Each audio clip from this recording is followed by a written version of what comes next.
নমস্কার বন্ধুরা, audio book by রমি চ্যানেলে আপনাদের সকলকেই অনেক অনেক স্বাগত। আমি রমি। আমি আজ আপনাদের হারুকি মুরাকামির বিখ্যাত নরওয়েজিয়ান উড বইটি পড়ে শোনাবো। আজ এর শেষ পর্ব। বইটি বাংলায় অনুবাদ করেছেন কৌশিক জামাল। আমার গল্প পাঠ ভালো লেগে থাকলে অবশ্যই আমার চ্যানেলটি সাবস্ক্রাইব করে আমার পাশে থাকবেন। আসুন তবে শুরু করি আজকের গল্প। তুমি আমার সাথে কি করবে তা নিয়ে আমার কিছুই আসে যায় না, কিন্তু যাই করো আমাকে কষ্ট দিও না। আমার জীবনে আমি ইতিমধ্যে যথেষ্ট কষ্ট পেয়েছি, যথেষ্টের চেয়েও বেশি। আমি এখন শুধু খুশি হতে চাই। আমি ওকে কাছে টেনে মুখে চুমু খেলাম। দয়া করে ফালতু ছাতাটা ফেলে দিয়ে দু হাতে আমাকে জড়িয়ে ধরো শক্ত করে, বলল সে। কিন্তু আমরা তো তাতে ভিজে যাব। তাতে কি, এসব চিন্তা না করেই আমাকে শক্ত করে জড়িয়ে ধরো। আমি পুরো 2 মাস এটার জন্য অপেক্ষা করেছি। আমি ছাতা ফেলে দিয়ে বৃষ্টির মধ্যে ওকে জড়িয়ে ধরলাম। কোনো শব্দ না করে বৃষ্টি একটানা পড়েই চললো। আমাদের চুল ভিজে গেল, অশ্রুর মতন নেমে গেল গা বেয়ে। ছাদের নিচে ফিরে গেলে কেমন হয়, বললাম তাকে। এর চেয়ে আমার ঘরে চলো, ওখানে কেউ নেই। এভাবে থাকলে আমাদের ঠান্ডা লেগে যাবে। তা ঠিক, মনে হচ্ছে আমরা নদীতে সাঁতার কেটে আসলাম। মিদরি হেসে বলল, কি দারুণ অনুভূতি। লিনেনের জিনিসপত্রে ডিপার্টমেন্টের থেকে আমার বড় সাইজের একটা টাওয়েল কিনে নিলাম। বাথরুমে গিয়ে মাথা মুছলাম। সাবওয়ে চড়ে মিগোয়াদানি ওর অ্যাপার্টমেন্টে গেলাম আমরা। প্রথমে স্নান করলাম আমি, তারপর মিদরি। আমরা কাপড় চোপড় শুকোতে গিয়ে বাথরুমেই পড়ে থাকলাম। মিদরির পোশাক বদলে পোলো শার্ট আর স্কার্ট পরলো। তারপর কিচেন টেবিলে বসে কফি খেলাম দুজনে। তোমার সম্পর্কে বলো আমাকে, সে বলল। আমার সম্পর্কে কি জানতে চাও?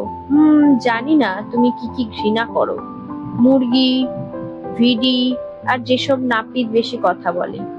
আর একাকী এপ্রিলের রাত, টেলিফোনের লেসওয়ালা কভার। আর কি? আমি মাথা নাড়লাম। আর কিছু তো মাথায় আসছে না। আমার বয়ফ্রেন্ড, বলা উচিত আমার প্রাক্তন বয়ফ্রেন্ড, আমার সবকিছুই ঘৃণা করতো। যেমন ধরো, আমি ছোট স্কার্ট পরলে সমস্যা, ধূমপান করলে সমস্যা, মাতাল হলেও সমস্যা, আজে বাজে কিছু বললে তো বিরাট সমস্যা, কিংবা ওর বন্ধুদের সমালোচনা করলেও সমস্যা। তাই যদি আমার কোনো কিছু তোমার মনে হয় তোমার পছন্দ না, আমাকে বলতে পারো, আমি কিন্তু ঠিক করার চেষ্টা করব। এরকম কিছু আমি পাইনি। কিছুক্ষণ ভেবে বললাম, না, এরকম কিছু সত্যিই নেই। সত্যি? তুমি যেসব পোশাক পরো সব আমার ভালো লাগে, কিন্তু যা করো সবই তো আমার ভালো লাগে। তুমি যেভাবে হাঁটো তা আমার ভালো লাগে। তুমি মাতাল হলেও আমার ভালো লাগে।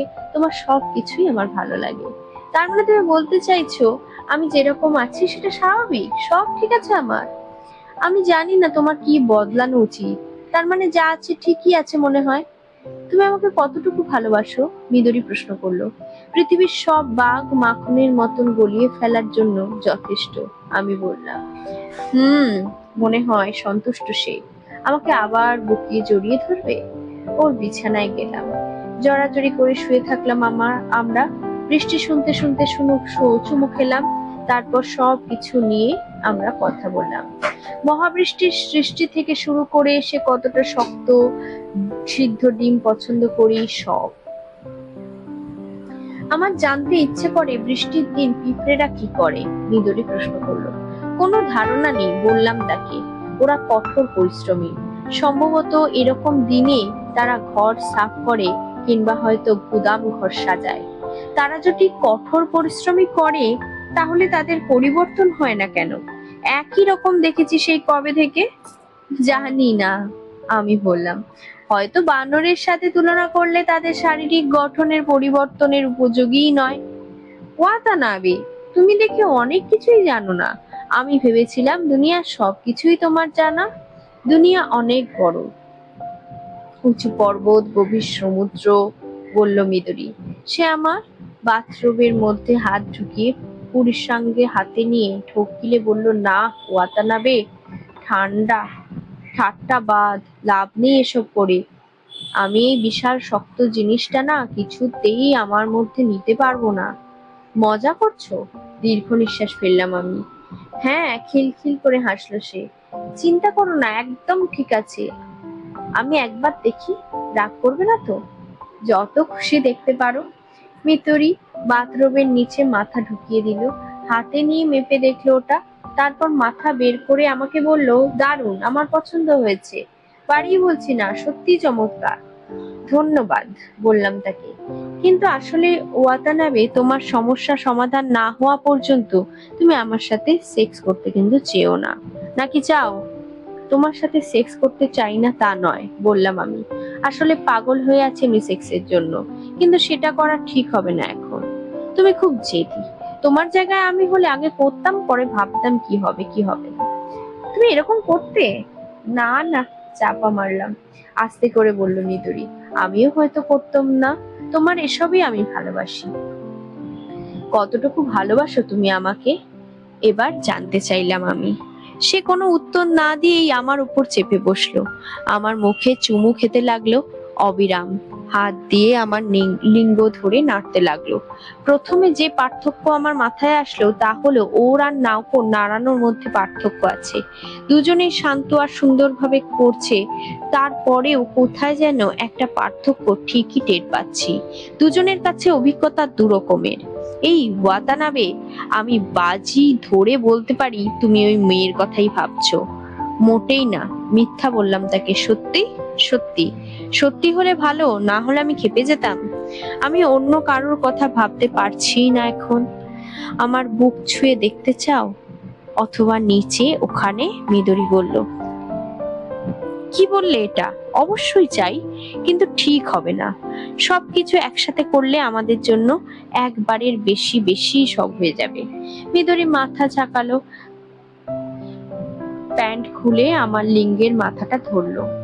তুমি এর উপর বীর্য ফেলতে পারো, বলল সে, কিন্তু তাহলে তো জিনিসটা নষ্ট হয়ে যাবে।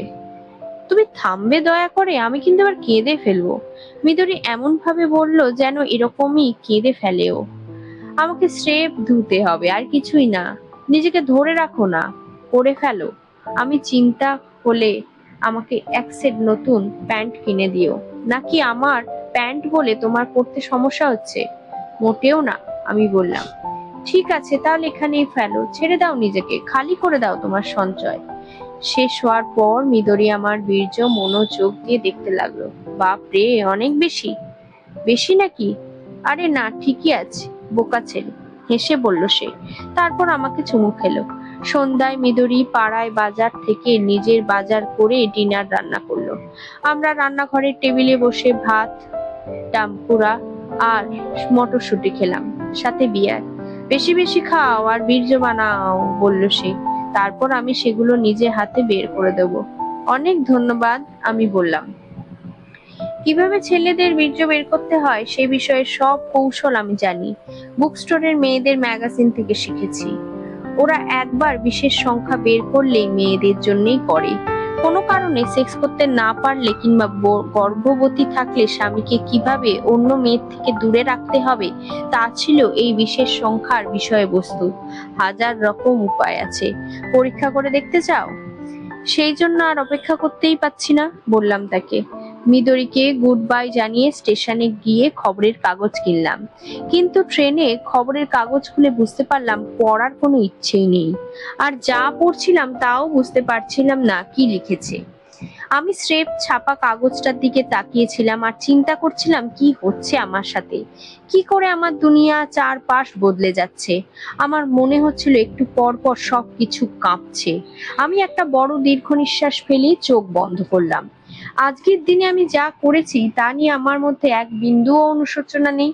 আমি জানতাম আমাকে যদি সুযোগ দেওয়া হয় আজকের দিনটা আবার ঢেলে সাজানোর, আমি একই জিনিস আবার করব। মিদরিকে বৃষ্টির মধ্যে বুকে ধরবো আর ওর সাথে ভিজবো। কোনো সন্দেহ নেই, এসব আমার আবার করব। মিদরিকে আমি ভালোবাসি।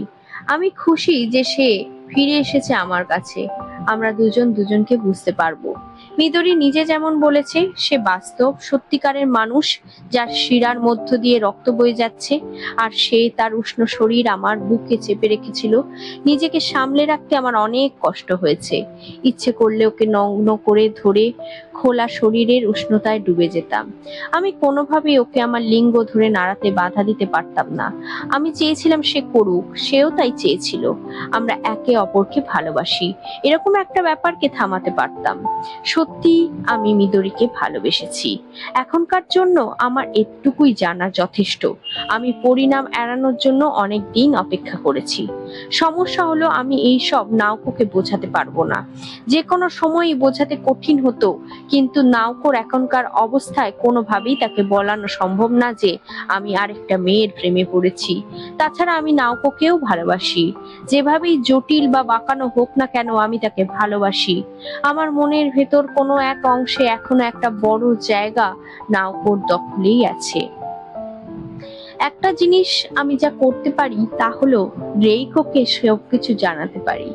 বাসায় গিয়ে বারান্দায় বসে বৃষ্টি দেখতে দেখতে আমি সারা দিনের ঘটনা মাথার ভেতর সাজালাম। তারপর ডেস্কে গিয়ে চিঠি লিখলাম। আমার খুব কষ্ট হচ্ছে তোমাকে এরকম একটা চিঠি লিখতে শুরুটা করলাম এভাবে। তারপর মিদরির সাথে আমার সম্পর্কের সংক্ষিপ্ত বর্ণনা দিয়ে জানালাম আজকে সারাদিন কি হয়েছে। আমি সবসময় নাওকোকে ভালোবেসে এসেছি, এখনো বাসি, কিন্তু আমার মিদরির মধ্যে যে সম্পর্ক, তার এক চূড়ান্ত নিষ্পত্তির প্রয়োজন এখন। এর ওপর নির্ভর করছে আমার ভবিষ্যৎ। নাওকোর জন্য আমি যে আবেগ অনুভব করি তা হলো শান্ত, স্বচ্ছ ভালোবাসা। কিন্তু মিদরির ক্ষেত্রে অনুভূতি পুরোপুরি ভিন্ন। এই আবেগ নিজের মতন করে চলতে পারে, দম নিতে পারে, বাঁচতে পারে, আমাকে মূল থেকে নাড়াতে পারে। আমি জানি না আমি কি করব। আমি খুব বিভ্রান্ত।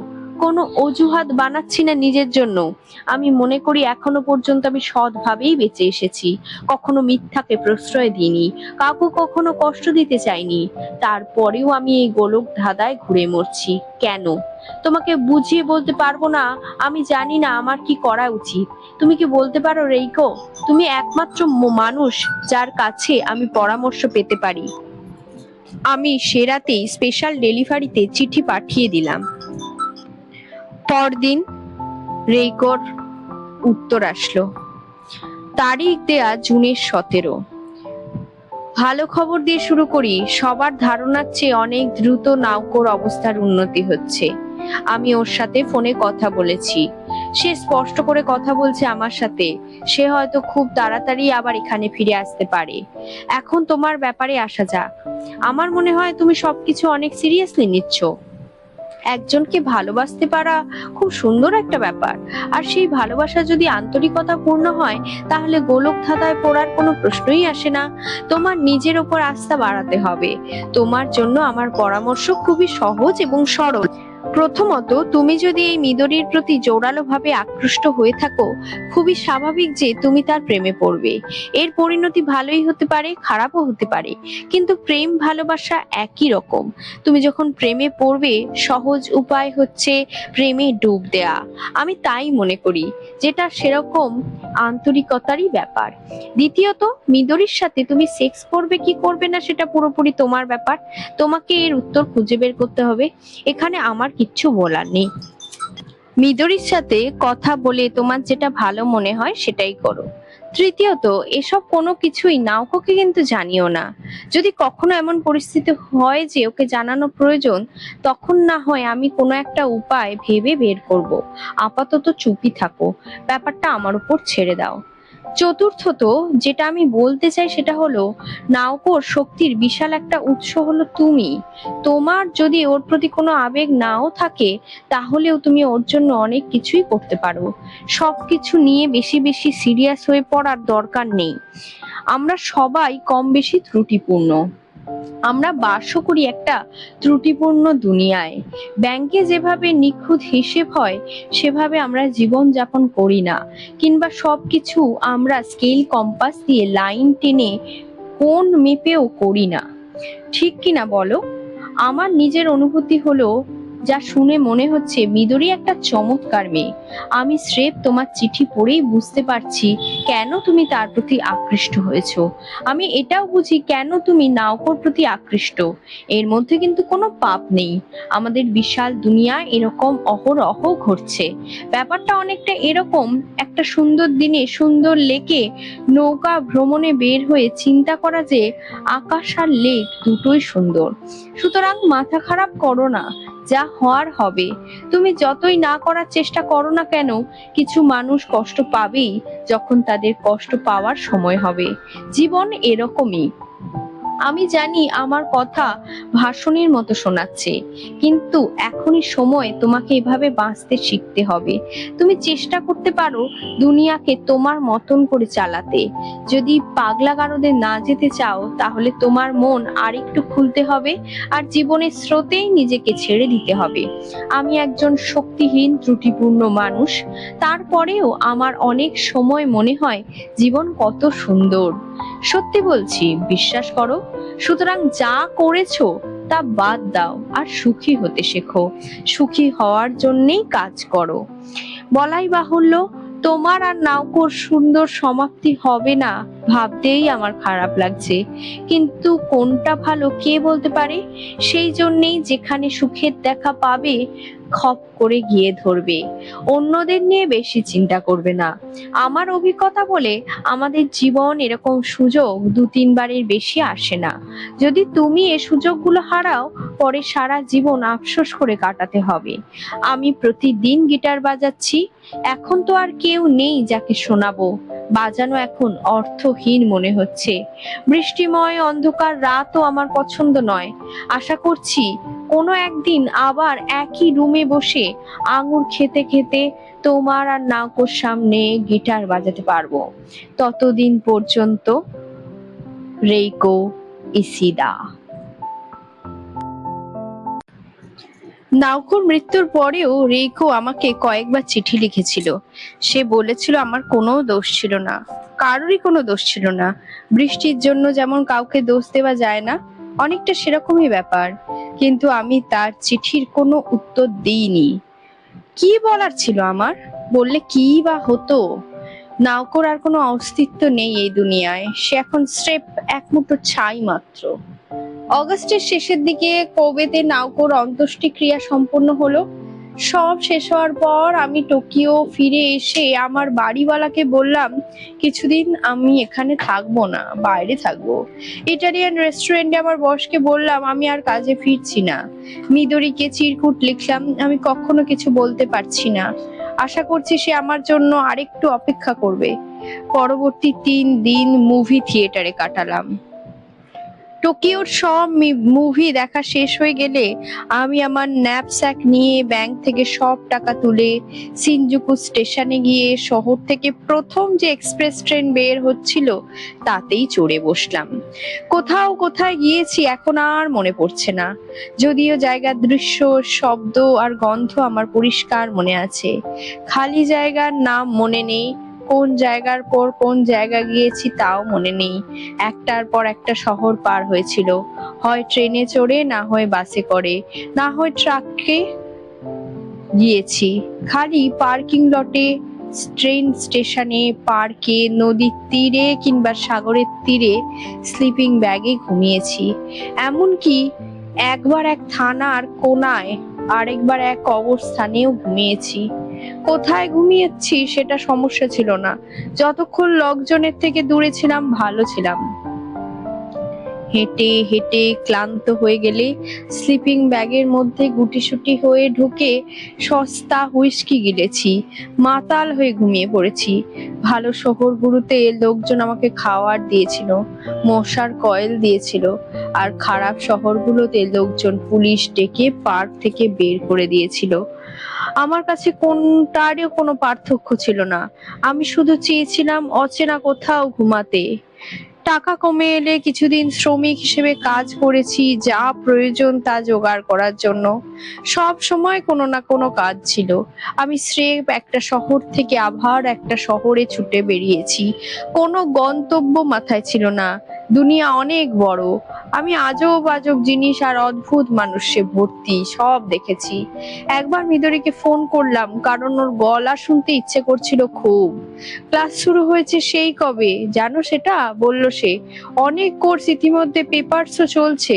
তুমি করছোটা কি? তুমি কি জানো পুরো 3 সপ্তাহ তোমার কোনো খবর নেই? কোথায় তুমি, কি করছো? সরি, কিন্তু আমি এখন টোকিওতে ফিরতে পারছি না। এইটুকুই তুমি আমাকে বলবে? এর বেশি আপাতত কিছু বলতেই পারছি না। সম্ভবত অক্টোবরে। মিদরি আর কিছু না বলে ফোন রেখে দিল। আমি আমার যাত্রাই চালিয়ে গেলাম। মাঝে মাঝে সস্তা ধরনের হোটেলে উঠে স্নান করলাম, সেভ করলাম। আয়নায় নিজের চেহারা ভয়াবহ দেখাতো।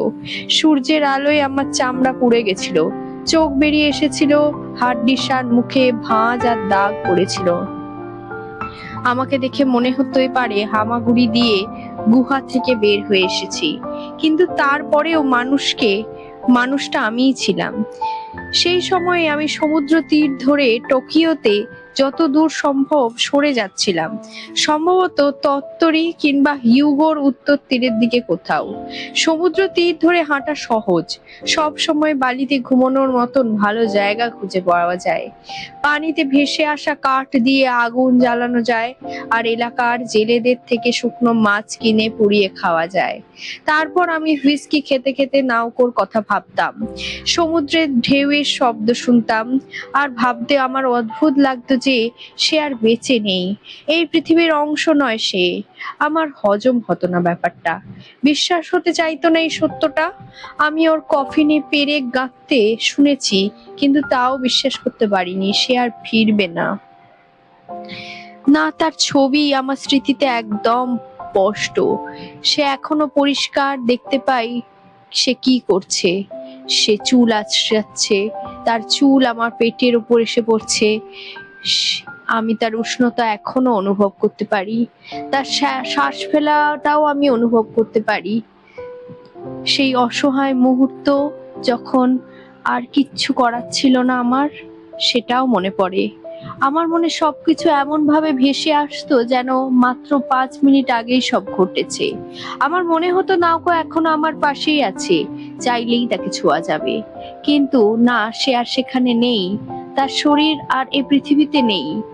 রাতে যখন ঘুম আসতো না, নাওকোর ছবি আমার মনে ফিরে ফিরে আসতো। থামানোর উপায় ছিল না। ওর অনেক স্মৃতি আমার ভেতর জমে আছে, কোনোভাবে একটা মুক্তি পেলে বাকিগুলো অস্তিত্বহীন স্রোতের মতন বেরিয়ে আসতো। বৃষ্টির দিনের সেই হলুদ রেনকোট পরে ওর বার্থডে হাউস পরিষ্কার করার দৃশ্য, পাখির খাবারের ব্যাগ বহন করার দৃশ্য, জন্মদিনের কেক কেঁদে আমার শার্ট ভিজিয়ে ফেলা। সেদিনও বৃষ্টি হচ্ছিল। শীতকালে উটের লোমের কোট পরে আমাদের পাশাপাশি হাঁটা, যে ব্যারেট তা সব সময় পরে থাকতো সেটা হাত দিয়ে ছোঁয়া, ওর পরিষ্কার গভীর দৃষ্টি দিয়ে আমার দিকে তাকিয়ে থাকা, সোফায় বসে থাকা, নীল নাইট গাউন পরে পা ভাঁজ করে হাঁটুতে গাল রেখে বসে থাকার দৃশ্য। স্মৃতিগুলো যেন একটার পর একটা ঢেউয়ের মতন এসে আমার উপর আছড়ে পড়তো, ভাসিয়ে নিয়ে যেত নতুন কোনো অদ্ভুত স্থানে, যেখানে আমি একজন মৃত মানুষ নিয়ে বাস করছিলাম। সেখানে নাওকো জীবিত ছিল, আমি তার সাথে কথা বলতে পারতাম, তাকে বুকে জড়িয়ে আলিঙ্গন করতে পারতাম। মৃত্যু সেখানে কোনো সমাপ্তি হিসেবে ছিল না, জীবনের অনেকগুলো অংশের একটা ছিল মৃত্যু। নাওকো মৃত্যুর ভেতর দিয়ে সেখানে জীবিত ছিল, আর সে আমাকে বলতো, চিন্তা করো না, এ তো শুধু মৃত্যু, তোমাকে বিরক্ত করার সুযোগ দিও না একে। আমি এই অদ্ভুত জায়গায় কোনো দুঃখ বোধ করতাম না। মৃত্যু ছিল মৃত্যু, নাওকো ছিল নাওকো, সমস্যা কি?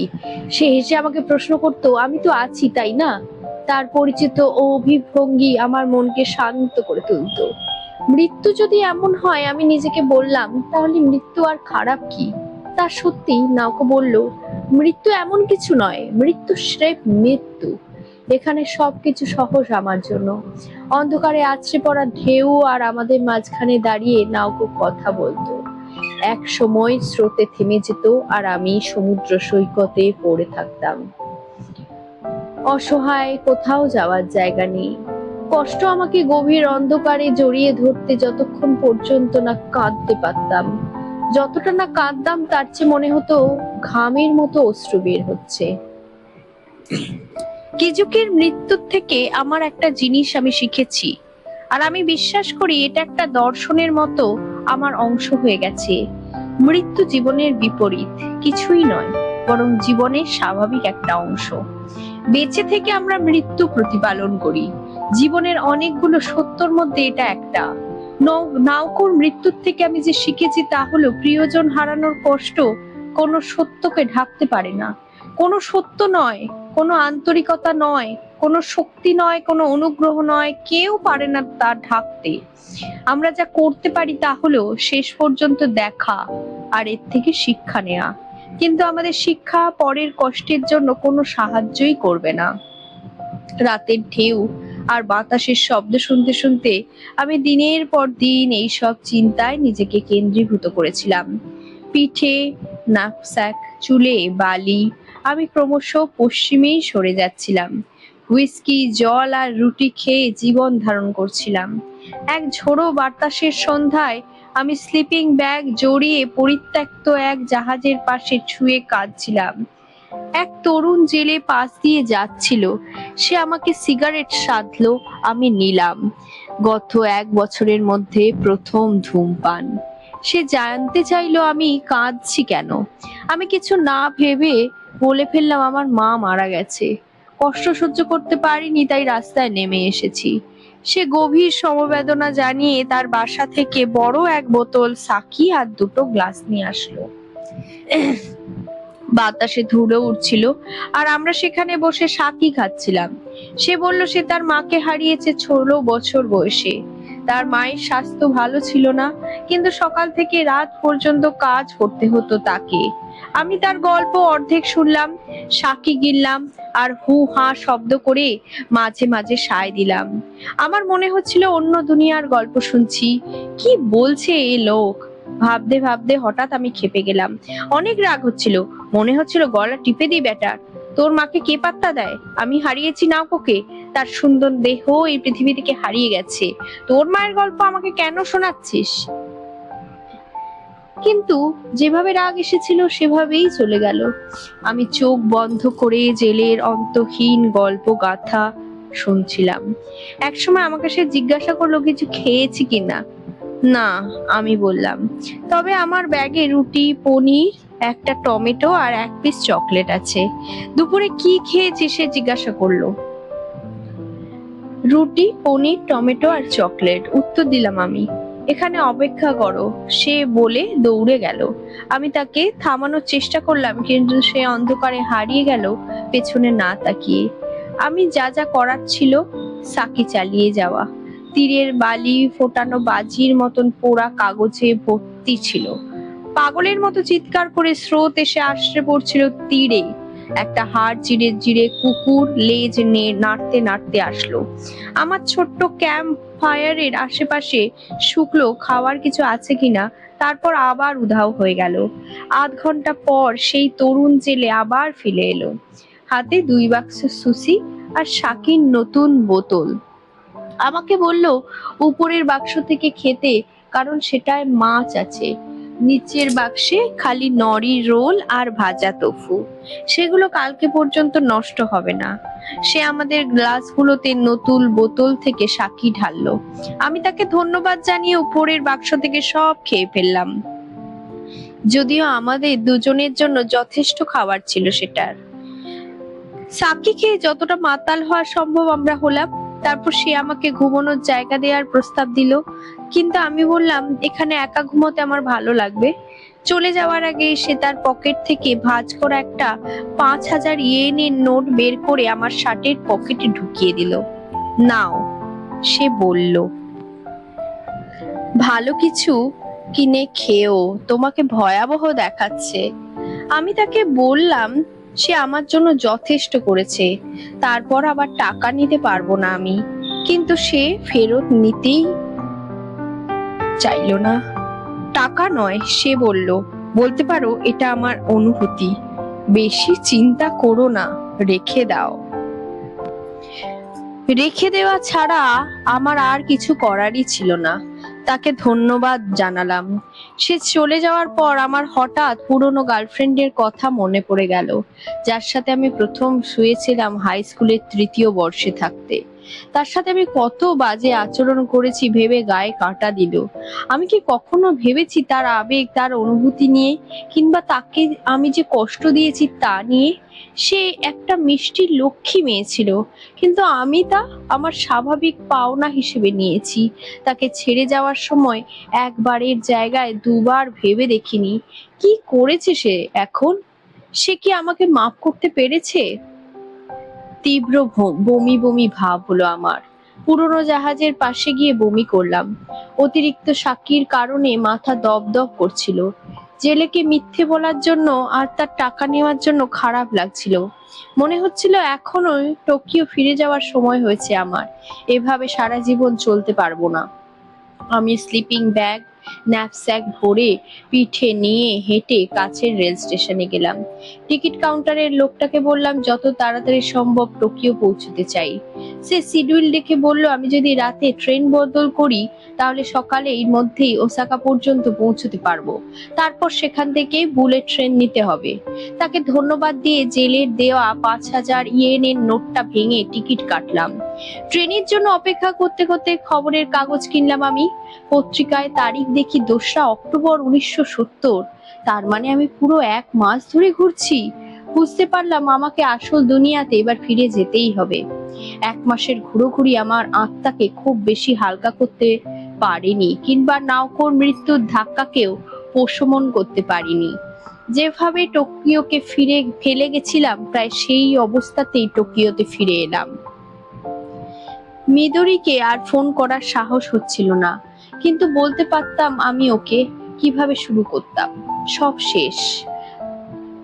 তুমি আমি এখন সুখে শান্তিতে বাস করতে পারবো না প্রশ্নই ওঠে না। যেভাবে আমি সাজাই না কেন সত্য একই থাকে।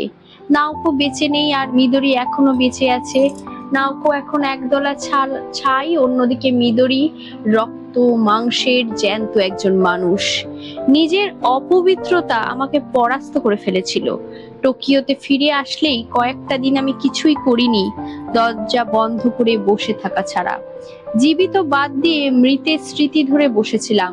নাওকোর জন্য যে জায়গা করেছিলাম তা গুড়িয়ে গেছে, আসবাব পড়ে আছে, জানলায় ধুলো। আমি এইসব জায়গায় প্রতিদিন সময় কাটাতাম, কিজুকির কথা ভাবতাম। শেষ পর্যন্ত তুমি নাওকোকেও নিজের করে নিলে কিজুকি। আবিষ্কার করলাম আমি তাকে কথা বলছি। শুরুতে তো সে তোমারই ছিল, এখন সে তার জায়গায় ফিরে পেয়েছো। কিন্তু এই দুনিয়ায়, এই ত্রুটিপূর্ণ দুনিয়ায় আমি আমার পক্ষে যা যা করা সম্ভব নাওকোর জন্য সব করেছি। আমি চেষ্টা করেছি আমাদের জন্য নতুন জীবন তৈরি করার। বাদ দাও নাওকো, তাকে তোমার কাছে দিয়ে দিচ্ছি। শেষ পর্যন্ত সে যদি তোমাকেই বেছে নিয়েছে, তার মনের গহীন বনে সে নিজেকে ঝুলিয়ে দিয়েছে। একসময় তুমি আমার একটা অংশ মৃতের দুনিয়ায় টেনে নিয়ে গিয়েছিলে, এখন নাওকো আরেকটা অংশতে টেনে নিয়ে গেছে। মাঝে মাঝে আমার মনে হয় আমি বোধহয় জাদুঘরে তত্ত্বাবধায়ক, একটা বিশাল শূন্য জাদুঘর যেখানে কেউ আসে না, অথচ আমি নিজের দেখাশোনা করি। টোকিও ফেরার 4 দিন পর রেইকোর চিঠি পেলাম। স্পেশাল ডেলিভারি, ছোট্ট একটা নোট। তোমার সাথে অনেক দিন ধরে যোগাযোগের চেষ্টা করছি, পাচ্ছি না। আমি চিন্তায় আছি, দয়া করে আমার ফোন করো। সকাল 9টায় কিংবা রাত 9টায় আমি ফোনের কাছে বসে থাকবো। আমি সেদিন রাত 9টায় ফোন করলাম। এক রিং হতেই ধরলো রেইকো। তুমি ঠিক আছো তো জানতে চাইলো সে। মোটামুটি আছি আর কি, বললাম তাকে। আমি যদি তোমাকে পরশুদিন দেখতে আসি সমস্যা আছে? দেখতে আসে মানে এখানে টোকিওতে? হ্যাঁ টোকিওতে। তোমার সাথে অনেক কথা আছে আমার। তুমি ওই জায়গায় ছেড়ে যাচ্ছ? তোমাকে দেখতে আসলে তো ছাড়তেই হবে নাকি? যা হোক, এমনিতেই এই জায়গা ছাড়ার সময় হয়েছে আমার। কম তো থাকলাম না, 8 বছর। এর বেশি থাকলে আমার পছন্দ ধরবে। আমি কোনো কথা বলতে পারছিলাম না। একটু চুপ করে থেকে রেইকো বলল, আমি পরশুর 3টে বিশেষ ট্রেনে আসবো। তুমি কি আমার সাথে স্টেশনে দেখা করতে পারবে? তোমার কি আমার চেহারা মনে আছে, নাকি নাওকর মৃত্যুর পর আমার প্রতি আর আগ্রহ নেই? মোটেই না, বললাম তাকে। পরশু 3:20-এ দেখা হবে। তোমার যদি আমাকে চিনতে কষ্ট হয়, খেয়াল রেখো গিটারের কে সাথে থাকবো আমার। এরকম গিটারওয়ালা বুড়ি মহিলা আজকাল আর খুব বেশি দেখা পাওয়ার কথা নয়। সত্যি বলতে ভিড়ের মধ্যে রেইকোকে খুঁজে পেতে কোনো সমস্যাই হয়নি। তার পরনে ছিল ছেলেদের সুইট জ্যাকেট, সাদা স্ল্যাক্স আর লাল স্নিকার। তার চুল বরাবরের মতন ঝোপ হয়েছিল, কিন্তু আগের চেয়েই ছোট করে কাটা। সে আমাকে দেখা মাত্রই বড় একটা হাসি দিল। আমি নিজেও খেয়াল করলাম আমি হাসছি। ওর সুটকেসটা হাতে নিয়ে ওর পাশাপাশি হাঁটতে লাগলাম লোকাল ট্রেনে ওঠার জন্য। এই ওয়াতানাবে, তোমার চেহারা ভয়াবহ অবস্থা। কদিন হলেও, নাকি এই টোকিওর এটা নতুন স্টাইল? আমি বেশ কিছুদিন বাইরে ঘোরাঘুরি করেছি, আর পুরোটা সময় হাবি জাবি খেয়েছি, বললাম তাকে। তোমার বুলেট ট্রেন কেমন লাগলো? জঘন্য, বলল সে। জানলা খোলা যায় না, কিছু না। আমি প্ল্যাটফর্মের ফেরিওয়ালার থেকে লাঞ্চ বক্স কিনতে চেয়েছিলাম। তুমি কি জানো তারা এখনই ট্রেনের খাবার বিক্রি করে? হ্যাঁ, আজাইরা দামি প্লাস্টিকের স্যান্ডউইচ বিক্রি করে। একটা ক্ষুধার্ত ঘোড়াও ওসব ছুঁয়ে দেখবে না। আমার সব সময় গোয়েন্তা স্টেশনের বাক্স লাঞ্চ খেতে ভালো লাগতো। অনেক আগের কথা সেটা, বুলেট ট্রেন আসার আগে। আমিও অনেক আগের সময়ের মানুষ, বুলেট ট্রেনেরও আগে। কিচিজজি যাওয়ার পথের এই কৌতূহলী পর্যটকের মতো ট্রেনের জানলা দিয়ে বাইরের দৃশ্য দেখতে থাকলো। 8 বছরে অনেক কিছু বদলে গেছে, জানতে চাইলাম আমি। তোমার কোনো ধারণা নেই আমার এখন কেমন লাগছে, তাই না ওয়াতানাবে? না, নেই। আমার ভয় লাগছে, সে বলল। অনেক ভয়, পাগল হয়ে যেতে পারি। আমি জানি না আমি কি করব, অথচ এত দূর চলে এসেছি। সে একটু দম নিল। কিন্তু পাগলের মতন ছুটে যাওয়া মনে হয় ভালোই, কি বলো? আমি হেসে ওর হাত ধরলাম। চিন্তা করো না, তোমার কিছু হবে না। নিজের শক্তিতে তুমি এত দূর এসেছো। এই জায়গা থেকে বের হতে আমার নিজের শক্তির প্রয়োজন ছিল না, রেইকো বলল। তোমার আর নাওকোর জন্যই আমি পেরেছি। ওখানে নাওকো ছাড়া থাকতেই পারছিলাম না, আর এখানে এসেছি তোমার সাথে কথা বলতে। এরকম কিছু না হলে হয়তো সারা জীবন ওখানেই কাটিয়ে দিতাম। আমি মাথা নেড়ে সায় দিলাম। এখন তুমি কি করবে? রেইকোকে জিজ্ঞাসা করলাম আমি। আসিকাওয়া যাব, বলল সে। হেক্কাইড বনের ভেতর। আমার কলেজের এক পুরনো বন্ধু ওখানে একটা মিউজিক স্কুল চালায়। 2-3 বছর ধরে সে আমাকে বলছিল তাকে গিয়ে সাহায্য করার জন্য। আমি তাকে বলেছিলাম জায়গাটা আমার জন্য অনেক ঠান্ডা। মানে মাত্র আমি আর আমার স্বাধীনতা ফিরে পেয়েছি, আর এখন কি না আসিকাওয়া যেতে হবে? এরকম একটা জায়গায় যেতে কারোর আগ্রহ থাকার কথা না? মাটির মধ্যে গর্তের মতো একটা জায়গা ওটা। হ্যাঁ, মোটেও বাজে জায়গা নয়, হাসতে হাসতে বললাম আমি। আমি গিয়েছি ওখানে, ছোট শহর কিন্তু খারাপ না। অন্যরকম একটা নিজস্ব পরিবেশ আছে সেখানে। তোমার তাই ধারণা? অবশ্যই, টোকিওতে থাকার চেয়ে ভালো জায়গা। তাহলে ভালো, সে বলল। আমার আর কোথাও যাওয়ার জায়গা নেই অবশ্য। জিনিসপত্র ওখানে পাঠিয়েই দিয়েছি। ওয়াতানাবে, আমাকে কথা দাও আমাকে দেখতে যাবে আসিকাওয়াতে। নিশ্চয়ই যাব, কিন্তু এখনই যেতে হবে নাকি? কিছুদিন টোকিওতে থাকতে পারবো না? এখন এখানে কয়েকদিন থাকতে চাই, যদি সম্ভব হয়। তোমার সাথে থাকা যাবে? তোমার কোনো ঝামেলা হবে না তো? কোনো সমস্যা নেই, আমি বললাম। আমার বিশাল একটা ক্লোজেট আছে, স্লিপিং ব্যাগে আরামসে ঘুমোতে পারবে সেখানে। না না, কি বলো, সেটা করতে পারবো না আমি। না, বিশ্বাস করো, সত্যি বিশাল ক্লোজেট। রেইকো পা দিয়ে গিটার কেসে তাল তুললো। আসিকাওয়া যাওয়ার আগে আমার একটু খাপ খাইয়ে নিতে হবে সবকিছুর সাথে। এই দুনিয়ার সাথে আমি অভ্যস্ত নই। অনেক কিছু আমি বুঝতে পারছি না, নার্ভাস লাগছে। আমাকে একটু সাহায্য করতে পারো? তুমি ছাড়া আর কেউ নেই যার কাছে সাহায্য চাইতে পারি। তোমার জন্য সবকিছু করতে রাজি আমি, বললাম তাকে। আশা করছি তোমার রাস্তায় কোনো সমস্যার সৃষ্টি করছি না আমি, সে বলল। আমার কোনো রাস্তাই নেই যে তুমি সমস্যা করবে, বললাম তাকে। সে আমার দিকে তাকিয়ে ঠোঁট বাঁকিয়ে হাসলো, কিন্তু কিচ্ছু বলল না। বাকি রাস্তা ট্রেনে বা বাসে আমাদের প্রায় কথাই হলো না। টোকিও কতটা বদলে গেছে, রেইকোর মিউজিক কলেজে পড়ার সময়ের কথা, আর আমার আচিকাওয়া ট্রিপ নিয়ে দু একটা কথা হলো কেবল। কিন্তু নাওকোর ব্যাপারে কোনো কথাই হলো না।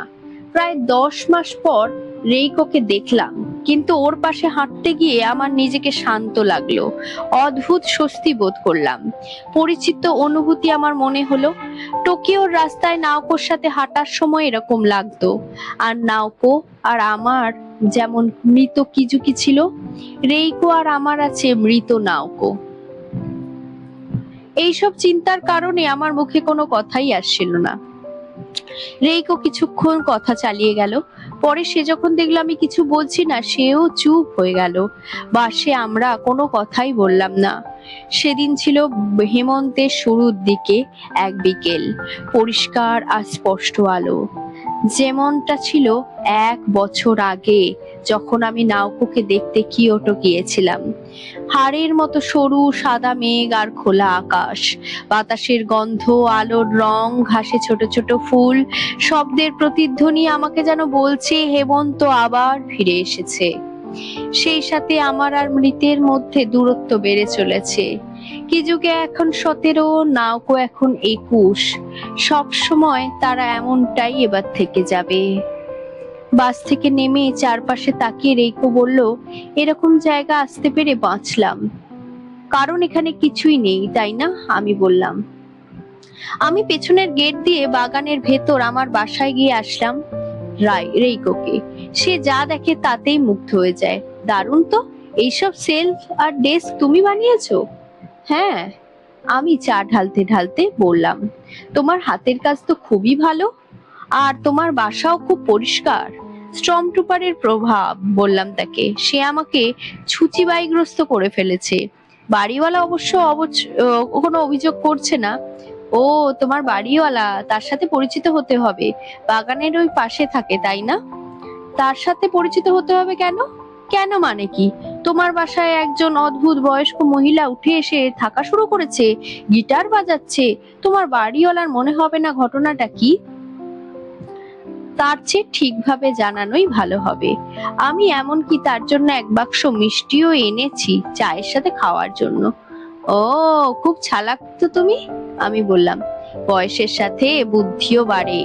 আমি তাকে বলবো, আমি তোমার খালা হই, কিয়োটো থেকে এসেছে তোমায় দেখতে। তুমি আবার অন্য কিছু বলে ফেলো না। এইসব ব্যাপারে বয়সের পার্থক্য খুব কাজে আসে, কেউ সন্দেহ করে না। রেইকো তার ব্যাগ থেকে মিষ্টির বাক্স বের করে বাড়িওয়ালার সাথে দেখা করতে গেল। আমি বারান্দায় বসে আরেক কাপ চা খেলাম আর বিড়ালের সাথে খেললাম। মিনিট 20 পরে ফিরে এসে ব্যাগ থেকে এক টিন রাইস ক্র্যাকার বের করে আমাকে বলল আমার জন্য উপহার। এতক্ষণ কি নিয়ে এত কথা বললে তুমি? ক্র্যাকার চেবাতে চেবাতে জিজ্ঞাসা করলাম তাকে। তোমাকে নিয়েই কথা বললাম আর কি, রেইকো বলল। বিড়ালটাকে কোলে তুলে মুখের সাথে ঘষল সে। উনি বললেন, তুমি একজন ভদ্র ছেলে, সিরিয়াস ছাত্র। তুমি নিশ্চিত উনি আমার কথাই বলছিলেন তো? হ্যাঁ, কোনো সন্দেহ নেই, উনি তোমার কথাই বলছিলেন, হাসতে হাসতে বলল রেইকো। তারপর আমার গিটার খেয়াল করলো, হাতে নিয়ে টিউন ঠিক করে অ্যান্টনি কার্ভস জমিবের দেজাফিনাদো বাজালো। অনেক মাস পরে রেইকোর বাজানো শুনলাম, আগের মতো ভালোই লাগলো। তুমি গিটার প্র্যাকটিস করো? জানতে চাইলো সে।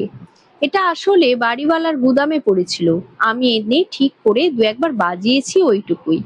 আমি তোমাকে পরে লেসন দেবো তাহলে, একদম ফ্রি। গিটার নামিয়ে রেখে টুইড জ্যাকেটটা খুললো রেইকো। বারান্দার পিলারে হেলান দিয়ে সিগারেট ধরালো। ওর পরনে ছোট হাতার মাদ্রাজ শার্ট। সুন্দর শার্ট, তাই না? জানতে চাইলো সে। হ্যাঁ, বললাম আমি। শার্টটা আসলেই সুন্দর, উপরে সুন্দর প্যাটার্ন করা। শার্টটা নাওকোর, রেইকো বলল। বাজি ধরে বলতে পারি তুমি জানতে না আমাদের সাইজ একই, অন্তত প্রথম সে যখন স্যানিটোরিয়াম আসে তখন। এরপর ওর ওজন একটু বেড়েছিল, কিন্তু তারপর আমরা মোটামুটি একই সাইজের সব কিছু পরতাম। ব্লাউজ, স্ল্যাক্স, জুতো, হ্যাট। একমাত্র ব্রা আমাদের এক হতো না। আমার বুকে কিছু নেই বলা যায়। তো আমরা সবসময় একজন আরেকজনের জামা কাপড় পরতাম, বলা যায় যৌথ মালিকানা ধরনের ছিল। এখন সে বলার পর আমি খেয়াল করলাম রেইকোর শারীরিক গঠন প্রায় নাওকরই মতো। ওর মুখ আর চিকন হাত পায়ের জন্য আমার সবসময় মনে হয়েছে যে নাওকোর চেয়ে ও চিকন আর খাটো। জ্যাকেট আর প্যান্টও ওর। রেইকো বলল, সবকিছুই ওর। ওর পোশাক আমাকে পরতে দেখে কি তোমার বিরক্ত লাগছে? একদমই না। আমি নিশ্চিত ওর পোশাক তুমি পরেছো জানলে সে খুশি হতো খুব। ব্যাপারটা অদ্ভুত, আঙুর মটকিয়ে বলল রেইকো। নাওকোর কোনো দলিল বা সেরকম কিছু রেখে যায়নি, কিন্তু এক লাইনের এক মেমো লিখে রেখে গেছে তার ডেস্কে। আমার সব জামা কাপড় রেইকোকে দিয়ে দিও। হাস্যকর কাজ না?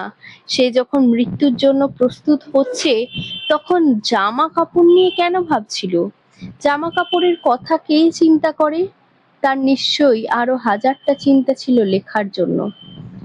মনে তো হয় না, আমি বললাম। রেইকো কিছু একটা ভাবতে ভাবতে সিগারেটের ধোঁয়ার মধ্যে হারিয়ে গেল। তারপর বলল, তুমি মনে হয় পুরো ব্যাপারটা প্রথম থেকে শেষ পর্যন্ত জানতে চাও। হ্যাঁ চাই, বললাম আমি। প্লিজ সব খুলে বলো আমাকে। ওসাকার হাসপাতালের টেস্ট রেজাল্ট বলছিল নাওকের অবস্থার উন্নতি হচ্ছে, কিন্তু তাকে বেশি সময় সেখানে থাকতে হবে যাতে তারা ওর ভবিষ্যতের ভালোর জন্য ইন্টেনসিভ থেরাপি দিতে পারে। আগস্টের দিকে আমি যে চিঠি পাঠিয়েছিলাম তোমাকে, সে সময় এগুলো বলেছি। হ্যাঁ, চিঠিতে পড়েছিলাম সেসব। তারপর অগাস্টের 24 তারিখে নাওকোর মা আমাকে ফোন করে বললেন নাওকো যদি আমাকে দেখতে স্যানাটোরিয়াম আসে তাহলে কোনো সমস্যা আছে কিনা। নাওকো এসে তার জিনিসপত্র গুছিয়ে নিতে চায়, আর যেহেতু অনেকদিন আমার সাথে দেখা হবে না তাই আমার সাথেও লম্বা কথাবার্তা বলতে চায়। হয়তো এক রাত থাকতেও পারে অ্যাপার্টমেন্টে। আমি জানালাম কোনো সমস্যা নেই, আমি ওকে দেখতে চাই, কথা বলতে চাই। তো পরের দিন 25 তারিখে নাওকো আর ওর মা আসল একটা ট্যাক্সি নিল। আমরা তিনজন একসাথে গল্প করতে করতে নাওকোর জিনিসপত্র গোছালাম। সেই দিন বিকেলে নাওকোর মাকে বলল বাসায় চলে যেতে, সে এখানে ঠিক আছে। তো একটা ট্যাক্সি ডেকে এনে ওর মা চলে গেল। আমরা কোনো দুশ্চিন্তা করিনি, কারণ নাওকোকে খুব ফুরফুরে লাগছিল। বরং ও আসার আগে পর্যন্ত আমি চিন্তা করছিলাম। আমি ভেবেছিলাম ও ম্লান হয়ে বিষণ্ণ হয়ে থাকবে, কারণ আমি জানি এসব হাসপাতালে টেস্ট আর থেরাপি কিরকম হয়, একদম ধরাশায়ী করে ফেলবে তোমাকে। সে দেখা করতে পারবে কিনা তা নিয়ে আমার সন্দেহ ছিল, কিন্তু ওর দিকে একবার তাকিয়ে আমি বুঝতে পারলাম সে একদম ঠিক আছে। ওর স্বাস্থ্য বেশ ভালোই দেখাচ্ছিল, হাসি খুশি ছিল, মজা করছিল। আগে আমরা ওকে যেমন দেখেছি তেমন। সে বিউটি পার্লারে গিয়েছিল, সেখান থেকে করা নতুন চুলের স্টাইলটা দেখালো। তাই আমি ভাবলাম ওর মা না থাকলেও চিন্তার কিছু নেই। নাওকো বলল এইবার সে হাসপাতালের ডাক্তারদের সাহায্যে পুরোপুরি সুস্থ হয়ে যাবে। আমি বললাম এর চেয়ে ভালো আর তো কিছুই হতে পারে না। তারপর আমরা দুজন হাঁটতে গেলাম, সারাক্ষণ কথা বললাম, বিশেষ করে ভবিষ্যৎ নিয়ে। নাওকো বলল সে চায় আমরা দুজনেই স্যানাটোরিয়াম থেকে বের হয়ে কোথাও একসাথে লিভ টুগেদার করব। Live together? তুমি আর নাওকো? হ্যাঁ, রেইকো হেসে বলল। আমি বললাম শুনতে ভালো লাগছে, কিন্তু ওয়াতানাবের তখন কি হবে? সে বলল চিন্তা করো না, ওকে আমি বুঝিয়ে বলবো সব। এই তো। তারপর সে কথা বলল কোথায় আমরা থাকবো, কি করব, এইসব ব্যাপার নিয়ে। এরপর আমরা বার্ড হাউসে গিয়ে পাখি নিয়ে খেললাম। আমি ফ্রিজ থেকে বিয়ার বের করে খুললাম। রেইকো আরেকটা সিগারেট ধরালো। বিড়ালটা ওর কোলে ঘুমিয়ে পড়েছে। মেয়েটা সব নিজে নিজে ভেবে ঠিক করে রেখেছিল জানো, সেই জন্যেই ওকে এত সতেজ দেখাচ্ছিল। ওর মন ভার মুক্ত ছিল, সে জানতো সে ঠিক কি করতে চলেছে। ওর জিনিসপত্র গোছানো শেষ হলে যা যা অপ্রয়োজনীয় সব একটা ড্রামে আমরা পুড়িয়ে ফেলেছিলাম। একটা নোটবুকে ও ডায়েরি লিখতো, সব চিঠি সেটার ভেতর রাখতো, তোমার চিঠিগুলো। আমার কাছে ব্যাপারটা অদ্ভুত লেগেছিল। আমি ওকে জিজ্ঞাসা করেছিলাম এসব কেন পোড়াচ্ছে, মানে তোমার চিঠির ব্যাপারে সে কিরকম যত্নশীল ছিল সেটা তো আমি জানি। নিরাপদ জায়গায় ওগুলো রাখতো আর বারবার বের করে পড়তো। সে বলল আমি আমার অতীতের সব কিছু থেকে মুক্তি চাই, যাতে ভবিষ্যতের জন্য আবার জন্ম নিতে পারি। আমি ওর কথা বিশ্বাস করেছিলাম, তার কথায় যুক্তিও ছিল। আমার মনে আছে তাকে আমি সুস্থ আর সুখী দেখতে চেয়েছিলাম। সেদিন সে খুবই চমৎকার ছিল। তুমি যদি তাকে সেদিন দেখতে পেতে। সেসব শেষ হলে আমরা বরাবরের মতন ডাইনিং হলে গেলাম ডিনার করতে। তারপর গোসল করলাম আমরা। আমি ভালো একটা ওয়াইনের বোতল খুললাম, যেটা আমি বিশেষ কোনো মুহূর্তের জন্য জমা করে রেখেছিলাম। আমরা পান করলাম। আমি গিটার বাজালাম, সব সময় অবশ্যই, যেমন বাজাই বিটলস, নরওয়েজিয়ান উড, মিসেল, ওর প্রিয় গানগুলো। আমাদের দুজনেরই বেশ ভালো লাগছিল। তারপর বাতি নিভিয়ে পোশাক খুলে আমরা আমাদের বিছানায় গেলাম। অনেক গরম ছিল সেই রাতে। আমাদের জানলাও খোলা ছিল, কিন্তু বাতাস প্রায় ছিলই না বলা চলে। বাইরে গাঢ় অন্ধকার, ঝিঝি পোকা ডাকছিল। বাতাসে ভেসে আসছিল ঘাসের গন্ধ। এতই তীব্র ছিল যে নিঃশ্বাস নিতেই কষ্ট হচ্ছিল। তারপর হঠাৎ নাওকো তোমার কথা শুরু করলো, যে রাতে তোমার সাথে সেক্স করেছিল। একদম বিস্তারিত বর্ণনা, কিভাবে তুমি ওর পোশাক খুললে, কিভাবে তুমি ওকে স্পর্শ করলে, কিভাবে ও নিজেকে উত্তেজিত অবস্থায় আবিষ্কার করলো, কিভাবে তুমি ওর ভেতরে ঢুকলে, তার কত ভালো লেগেছিল, সবকিছু সে আমাকে বিস্তারিত বলল। আমি ওকে প্রশ্ন করলাম হঠাৎ আমাকে এসব শোনাচ্ছে যে, মানে ততদিন পর্যন্ত সে কখনো আমাকে সেক্স সম্পর্কে খোলাখুলি কিচ্ছু বলেনি। অবশ্যই সেক্স নিয়ে আমাদের মধ্যে কথা এর আগে হয়ওনি থেরাপির মতন করে, কিন্তু সে এসব নিয়ে কথা বলতে খুব বিব্রত বোধ করতো সব সময়।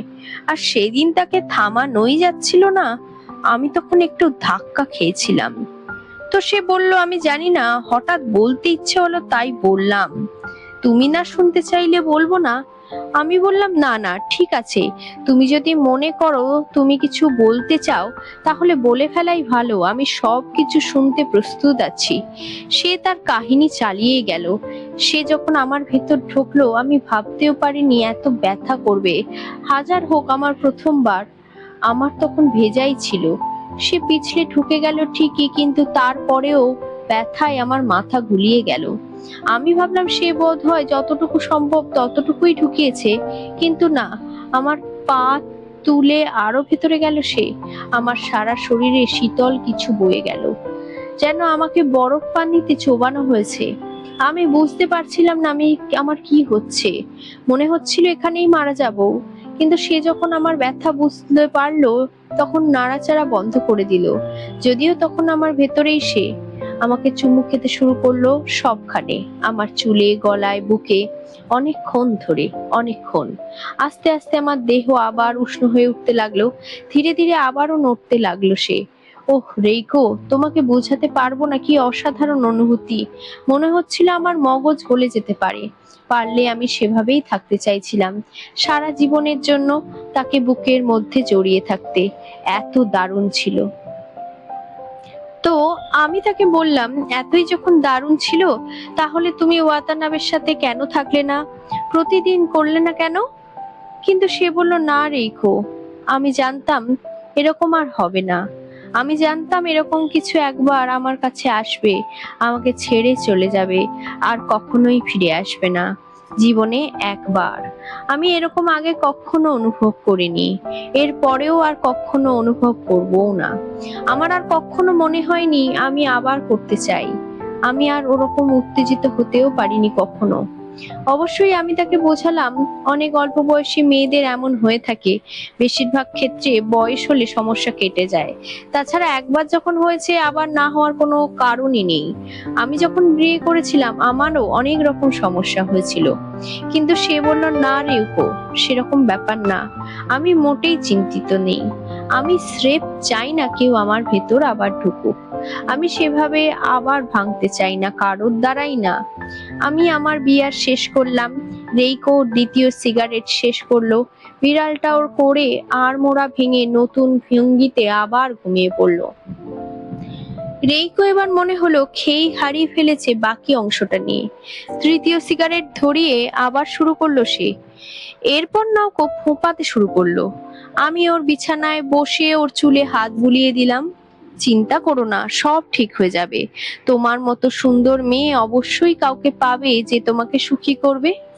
নাওকো ঘাম আর কান্নায় ভিজে গেছিল। আমি একটা টাওয়েল এনে মুখ আর শরীর মুছে দিলাম।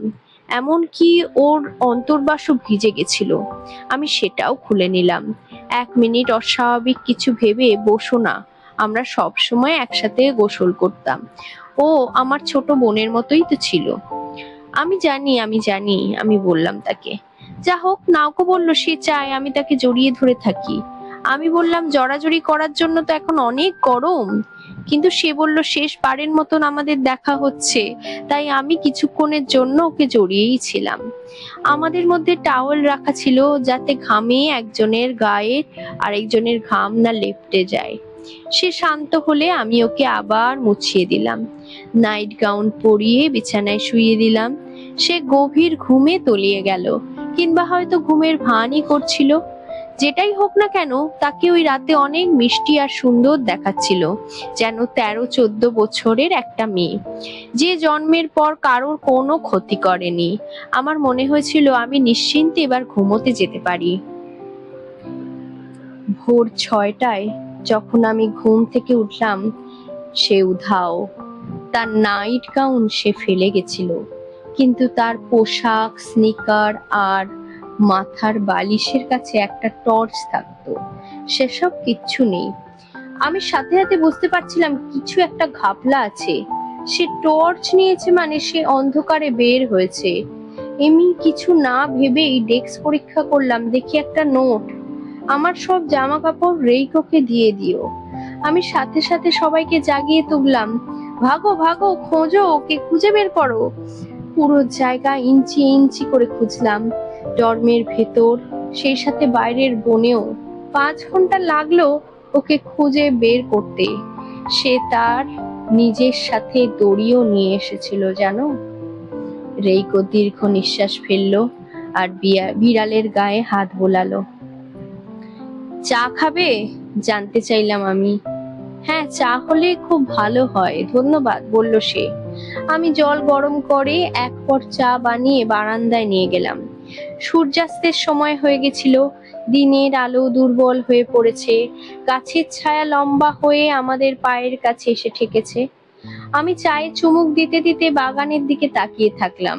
বিভিন্ন রঙের গাছ ফুল মিলে অদ্ভুত এক চেহারার বাগান হয়েছে।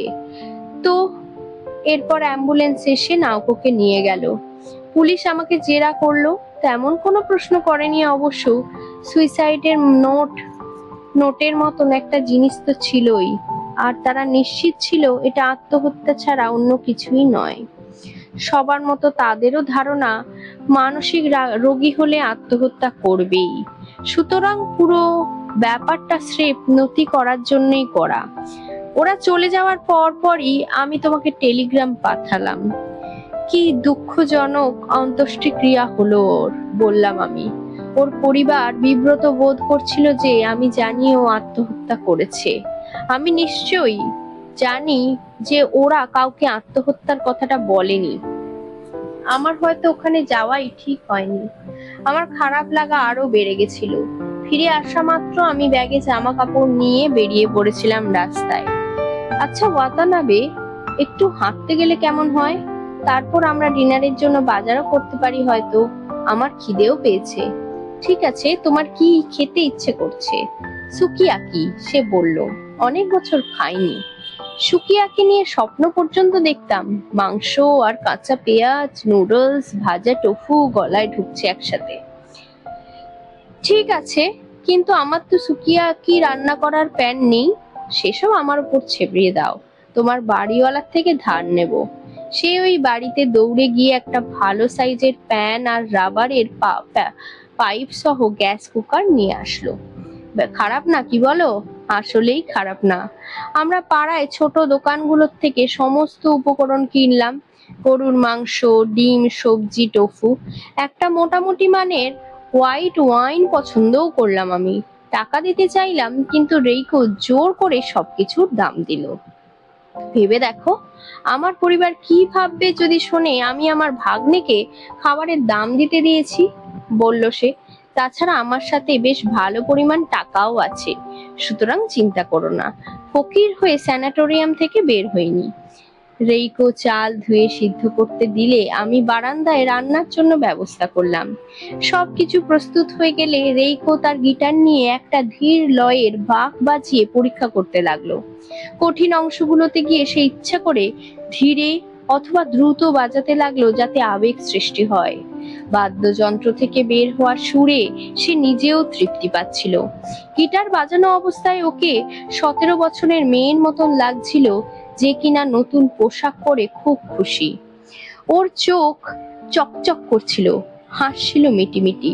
বাজানো শেষ হলে সে আবার গিয়ে খাম্বায় হেলান দিয়ে আকাশের দিকে তাকিয়ে থাকলো, যেন গভীর চিন্তায় মগ্ন।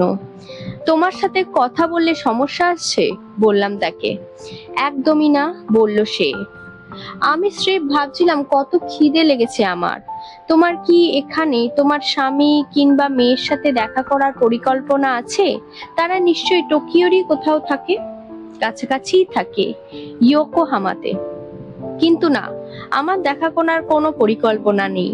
আগেই বলেছি তোমাকে, আমার থেকে দূরে থাকলেই তাদের জন্য ভালো। তারা তারের মতো নতুন জীবন শুরু করেছে, তাদের দেখে আমার খারাপ লাগবে অনেক, সুতরাং সবচেয়ে ভালো দূরে দূরে থাকা। সে তার খালি 7 স্টার প্যাকেটটা দুমড়ে ফেলে দিয়ে সুটকেস থেকে নতুন একটা প্যাকেট বের করলো। একটা সিগারেট মুখে দিলেও ধরালো না। একজন মানুষ হিসেবে তুমি আমার যা দেখেছো তা হচ্ছে আমি এক কোলে যা ছিলাম তা শুধুমাত্র স্মৃতি, সে বলল। আমার আসল অংশ, আমার ভেতরেরই অংশ, তা অনেক আগেই মরে গেছে। আমি শুধু পুরনো স্মৃতির ওপরেই এখন চলছি। কিন্তু আমি তোমাকে পছন্দ করি রেইকো, তুমি এখন যেরকম, পুরনো স্মৃতি হোক না কেন। আর আমি কি বললাম তাতে কোনো কিছুই আসে যায় না। আমার ভালো লাগছে তুমি নাওকর পোশাকগুলো পরেছো। রেইকো হেসে লাইটার দিয়ে সিগারেট ধরালো। এরকম অল্প বয়সে হওয়া সত্ত্বেও তুমি ভালোভাবেই একজন নারীকে খুশি করতে পারো। আমি লাল হয়ে গেলাম, যা সত্যি মনে করি তাই বলেছি। তা আমি জানি, রেইকো হেসে বলল। ভাত তৈরি হয়ে গেলে আমি প্যান আর অন্য উপকরণ সাজালাম সুকিয়াকি বানানোর জন্য। আমাকে বলো আমি কোন স্বপ্ন দেখছি না এখন, গন্ধ শুকে বলল রেইকো। না, এটা একদম 100 ভাগ সুকিয়াকি, আশ্বস্ত করলাম তাকে। পরীক্ষা করেই বলছি। কথা বাদ দিয়ে আমরা চপস্টিক দিয়ে সুকিয়াকির ওপর ঝাঁপিয়ে পড়লাম, সাথে প্রচুর বিয়ার। ভাত দিয়ে শেষ করলাম আমাদের ভোজ। গন্ধ পেয়ে সিগাল চলে এলো, ওকে মাংস দেওয়া হলো খেতে। পেট ভরে গেলে আমার বারান্দায় হেলান দিয়ে বসে চাঁদ দেখতে থাকলাম। সন্তুষ্ট, জানতে চাইলাম আমি। পুরোপুরি, উচ্ছল হয়ে বলল সে। আমার জীবনে আমি এত খাইনি কখনো। এখন কি করতে চাও?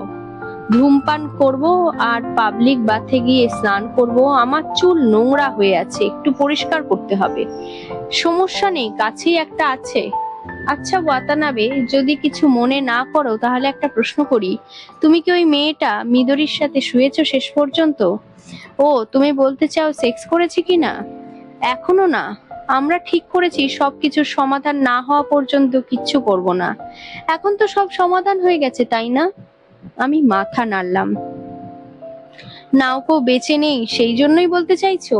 না না, সেই জন্য নয়। নাওকো মারা যাওয়ার আগেই তুমি তোমার সিদ্ধান্ত নিয়ে ফেলেছো মিদরিকে তুমি ছাড়তে পারবে না। নাওকো জীবিত না মৃত তার সাথে এই সিদ্ধান্তের তো কোনো সম্পর্ক নেই। তুমি তো মিদরিকেই বেছে নিয়েছো, নাওকো বেছে নিয়েছে মৃত্যুকে।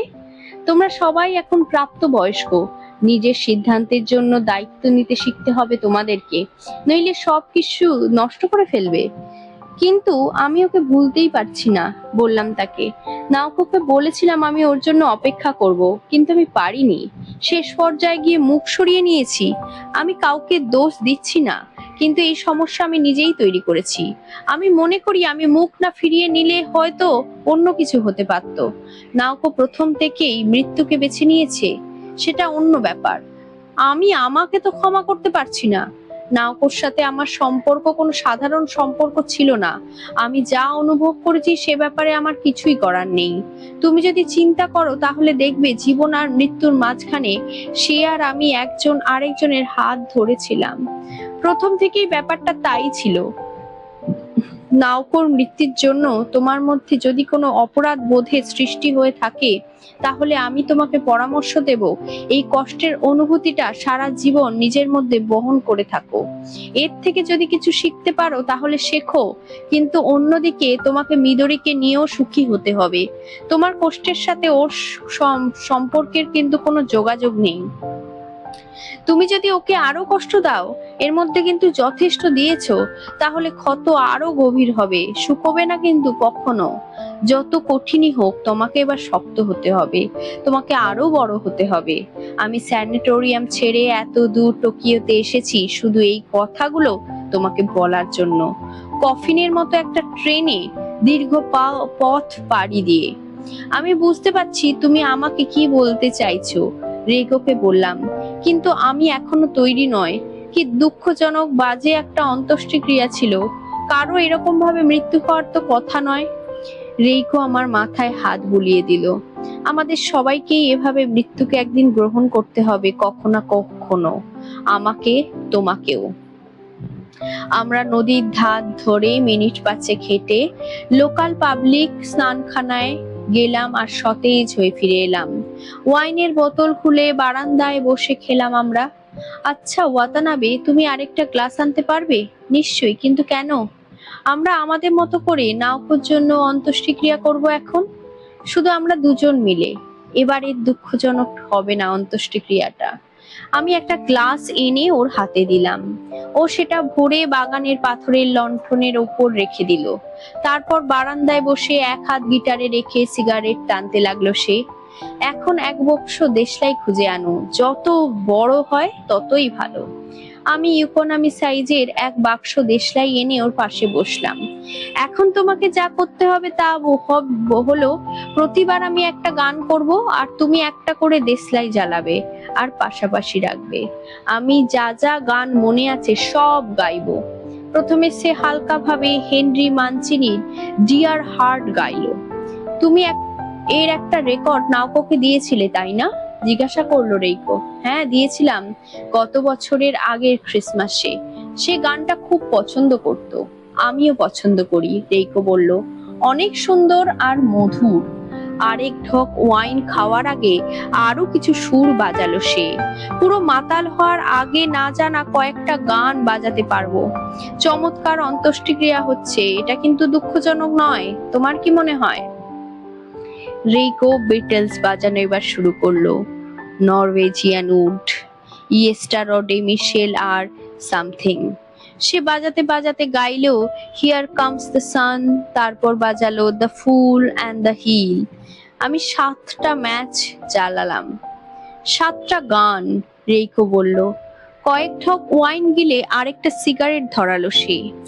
এই মানুষগুলো আসলে জীবনের দুঃখ কষ্ট ভালোভাবেই জানতো। মানুষগুলো বলতে রেইকো বুঝিয়েছিল জন লেপল, পল ম্যাককার্টনি আর জর্জ হ্যারিসন। একটা ছোট্ট বিরতি নিয়ে রেইকো তার সিগারেট ফেলে আবার গিটার ধরলো। Penny Lane, Blackbird, Julia, when I am 64, Nowhere Man, and I Love Her আর হেই জুদা বাজালো। কতটা হলো? 14টা, আমি বললাম। সে দীর্ঘশ্বাস ফেলে প্রশ্ন করলো, তোমার কি অবস্থা? কিছু বাজাতে পারবে, অন্তত একটা গান? মাথা খারাপ? আমার বাজানো ভয়াবহ। তাহলে ভয়াবহ বাজাও না শুনি। আমি আমার গিটার এনে আমার মতন করে বাজালাম আপ অ্যান্ড দ্য রুফ। রেইকো ততক্ষণে বিশ্রাম নিয়ে ওয়াইন খেলো আর ধূমপান করলো। আমার শেষ হলে হাত তালি দিল সে। এরপর সে বাজালো রাভেলের পাভান ফর ডাইনিং কুইন আর দাকুয়াশির কেয়ার দি লুন। নাওকো মারা যাওয়ার পর আমি এই গানগুলো তুলেছি, বলল সে। শেষ পর্যন্ত ওর গানের পছন্দ ভাবালোতা পার হতে পারেনি। এরপর বাজালো close to you, Raindrops keep falling on my head. Walk and by Laura Nairor Ironing Bell Blues. বিষ, আমি বললাম। আমি জুকবক্স হয়ে গেছি মনে হচ্ছে। রেইকো অবাক হয়ে বললাম, আমার প্রফেসররা মাথা ঘুরিয়ে পড়ে যেত যদি আমি এরকম বাজাতে থাকতাম। সে বাজানো চালিয়েই গেল, সাথে ওয়াইন আর সিগারেট। কিছু bossa nova, Roger and Hart, Gershwin, Bob Dylan, Ray Charles, Carole King, the Beach Boys, Stevie Wonder, Kyu Sakamoto, Sukiyaki song, blue velvet, green fields. মাঝে মাঝে চোখ বন্ধ করে বাজানোর সাথে তাল দিচ্ছিল বা গুনগুন করছিল। ওয়াইন শেষ হয়ে গেলে আমরা হুইস্কি ধরলাম। পাথরের লণ্ঠনের ওপর গ্লাসের ওয়াইন ঢেলে হুইস্কি ভরা হলো। গণনার কি অবস্থা? রেইকো জানতে চাইলো। 48, জানালাম তাকে। 49-এ রেইকো বাজালো ইলিনর, রিগবি, আর 50-এ আবারও নরওয়েজিয়ান উড। তারপর হাতকে কিছুক্ষণ বিশ্রাম দিয়ে হুইস্কি গিলল। আমার মনে হয় এবার যথেষ্ট হয়েছে, বলল সে। হ্যাঁ, আমিও সায় দিলাম। অসাধারণ। রেইকো আমার চোখের দিকে তাকিয়ে বলল, এখন আমার কথা শোনো ওয়াতানাবে। আমি চাই তুমি যে দুঃখজনক অন্ত্যেষ্টিক্রিয়া দেখেছিলে তা ভুলে যাও, আর আমাদের অসাধারণতাটাকে মনে রাখো সে জায়গায়। আমি মাথা নেড়ে সায় দিলাম। শেষ আরেকটা করা যাক, বলল সে। 51তম বাজালো তার প্রিয় বাখের একটা মিউজিক। শেষ হলে ফিসফিস করে বলল, আচ্ছা ওয়াতানাবে, আমরা সেক্স করলে কেমন হয় ব্যাপারটা?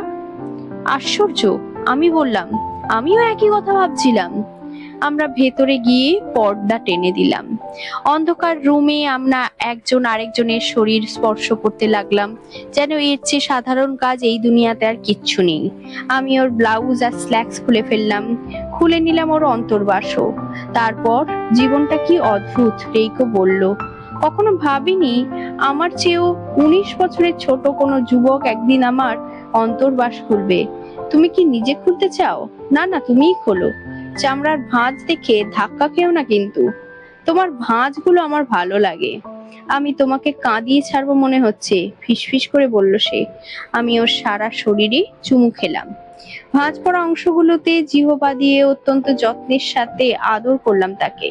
তার স্তন বাচ্চা মেয়েদের মতন, সেগুলো চুমু খেয়ে আলতো করে কামড় দিলাম তাতে। তার ভুল জায়গায় হাত চালাচ্ছ ওয়াতানাবে, আমার কানে ফিসফিস করে বলল সে। ওটা আরেকটা ভাঁজ কিন্তু। আমি বিশ্বাস করতে পারছি না, এই সময় কিন্তু তুমি ফাজলামি করছো। দুঃখিত, সে বলল। আমি আসলেই ভয় পাচ্ছি। অনেক বছর এসব করিনি তো, নিজেকে 17 বছরের যুবতী মনে হচ্ছে। একজন লোকের সাথে দেখা করতে গেলাম, হঠাৎ দেখি আমি নগ্ন দাঁড়িয়েছি। সত্যি বলতে কি, আমারও মনে হচ্ছে 17 বছরের কোনো যুবতীকেই আমি নষ্ট করছি। তার ভাঁজের মধ্যে আঙুল ঢুকিয়ে অন্য হাত দিয়ে তার গলা কানে চুমু খেতে লাগলাম। ওর নিঃশ্বাস আরো ঘন হয়ে আসলো, কাঁপতে লাগলো গলা। এরপর যা হওয়ার সবই হলো। তুমি নিশ্চিত আমাকে গর্ভবতী করে দিচ্ছ না? সে আমার কানে কানে বলল। আমি খুবই লজ্জায় পড়বো যদি এই বয়সে মা হই। অবস্থা ভাবছো তো? এ নিয়ে চিন্তা করো না, বললাম তাকে। রিল্যাক্স থাকো। আমি যখন পুরোপুরি ওর ভেতরে এসে কাঁপতে কাঁপতে দীর্ঘ নিঃশ্বাস ফেললো, ওর পিঠ আঁকড়ে ধরে আমি ওর ভেতরে ঢুকছিলাম, তখন হঠাৎ আমাকে অপ্রস্তুত করে অর্গাজম হয়ে গেল। থামার কোনো সুযোগই পেলাম না। থাবা দিয়ে ওকে সরিয়ে দিলাম। আমি দুঃখিত, বললাম তাকে। নিজেকে থামাতে পারিনি। বোকার মতন কথা বলো না, রেইকো আলতো করে আমার নিতম্বে চাপড় দিয়ে বলল। তোমায় এ নিয়ে ভাবতে হবে না। অন্য মেয়েদের সাথে করার সময় কি তোমার এসব মনে থাকে? হ্যাঁ থাকে। যাই হোক, আমাকে নিয়ে ভাবতে হবে না। ভুলে যাও, যা করেছো ভালোই করেছো। ভালো লাগছে করে। অসাধারণ, সেই জন্য নিজেকে সামলাতেই পারিনি। সামলানোর কিছু ছিল না, ঠিকই আছে। আমরাও অসাধারণ লেগেছে। তুমি কি জানো রেইকো, বললাম আমি। কি? আমার মনে হয় তোমার আবার একজন প্রেমিক খুঁজে নেওয়া উচিত। তুমি অসাধারণ, নিজের সম্ভাবনাকে অপচয় করছো। ঠিক আছে, আমি ভেবে দেখব, বলল সে। আমার যথেষ্ট সন্দেহ আছে আসাহিয়াকিতে লোকজন ঔধ প্রেম করে কিনা। কিছুক্ষণ পর আবার উত্তেজিত হয়ে গেলাম। রেইকো দম বন্ধ করে আমার নিচে চাপা পড়া তার দেহটা মোচড়াতে লাগলো। তাকে জড়িয়ে আস্তে আস্তে নাড়াচাড়া করতে থাকলাম আর কথা বলতে লাগলাম। সে অবস্থায় কথা বলতে দারুণ লাগছিল। আমি হাসির কিছু বললে সে উঠে হেসে উঠছিল। আমরা সেভাবে একজন আরেকজনকে অনেকক্ষণ জড়িয়ে ধরে থাকলাম। অসাধারণ অনুভূতি, রেইকো বলল। নাড়াচাড়া করতেও খারাপ লাগছিল না। বললাম তাকে, তাহলে চালিয়ে যাও, আরেকবার করে দেখা যাক।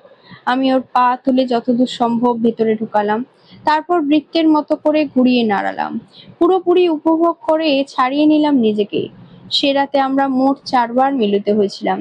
প্রতিবার শেষে আমার বুকে শুয়ে থেকে কাঁপছিল রেইকো আর চোখ বন্ধ করে লম্বা লম্বা দীর্ঘ নিঃশ্বাস ফেলছিল। আমরা আর এসব বাকি জীবন না করলেও চলবে, রেইকো বলল।